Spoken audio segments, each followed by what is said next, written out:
नर और नारायण पर्वत श्रृंखलाओं की गोद में अलकनंदा नदी की बाईं तरफ बसे आदि तीर्थ बद्रीनाथ धाम श्रद्धा व आस्था का अटूट केंद्र है। यह तीर्थ हिंदुओं के 4 प्रमुख धामों में से एक है।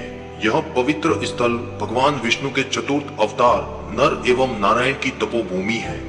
इस धाम के बारे में कहावत है कि जो जाए बद्री वो न आए ओदरी, यानी जो व्यक्ति बद्रीनाथ के दर्शन कर लेता है उसे माता के गर्भ में दोबारा नहीं आना पड़ता। प्राणी जन्म और मृत्यु के चक्र से छूट जाता है। जब भगवान श्री विष्णु अपनी तपस्या के लिए उचित स्थान देखते देखते नीलकंठ पर्वत और अलकनंदा नदी के तट पर पहुंचे तो यह स्थान उनको अपने ध्यान योग के लिए बहुत पसंद आया। पर यह जगह तो पहले से ही शिव भूमि की थी। तब विष्णु भगवान ने यहाँ बाल रूप धारण किया और रोने लगे। उनके रुदन को सुनकर स्वयं माता पार्वती और शिवजी उस बालक के समक्ष उपस्थित हो गए। बालक से पूछा कि उसे क्या चाहिए। बालक ने ध्यान योग करने के लिए शिव से यह स्थान मांग लिया। भगवान विष्णु ने शिव पार्वती से रूप बदलकर जो स्थान प्राप्त किया वही पवित्र स्थल आज बद्री विशाल के नाम से प्रसिद्ध है। एक समय भगवान विष्णु तपस्या में लीन थे तो अचानक बहुत हिमपात होने लगा। तपस्या रहत श्री हरि बर्फ से पूरी तरह ढकने लगे।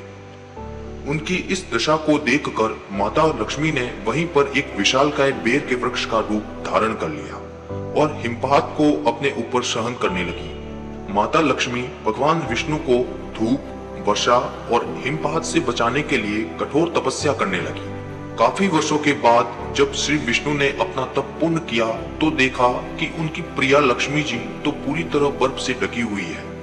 तब श्री हरि ने माता लक्ष्मी के तप को देखकर कहा, हे देवी, तुमने मेरे बराबर ही तप किया है, इसलिए आज से इस स्थान पर मुझे तुम्हारे साथ ही पूजा जाएगा और तुमने मेरी रक्षा बद्री वृक्ष के रूप में की है। अतः आज से मुझे बद्री के नाथ यानी बद्रीनाथ के नाम से जाना जाएगा। इस तरह से भगवान विष्णु का नाम बद्रीनाथ पड़ा।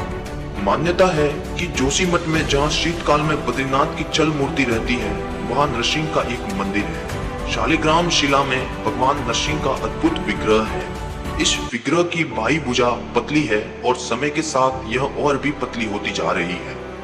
जिस दिन इनकी कलाई मूर्ति से अलग हो जाएगी उस दिन नर नारायण पर्वत एक हो जाएंगे, जिससे बद्रीनाथ का मार्ग बंद हो जाएगा। कोई यहाँ दर्शन नहीं कर पाएगा। भविष्य बद्री जोशीमठ से 6 मील की दूरी पर कैलाश की ओर जाने वाले मार्ग पर स्थित है, जहाँ मंदिर के पास एक शिला है। इस शिला को ध्यान से देखने पर भगवान की आदि आकृति नजर आती है। जब यह आकृति पूर्ण रूप ले लेगी तब यहाँ पर ही बद्रीनाथ के दर्शन का लाभ प्राप्त किया जाएगा। पुराणों में उल्लेख मिलता है कि सतयुग में यहाँ भगवान विष्णु के साक्षात दर्शन हुआ करते थे। शास्त्रों में वर्तमान बद्रीनाथ यानी बद्री विशाल धाम को भगवान का दूसरा निवास स्थान बताया गया है।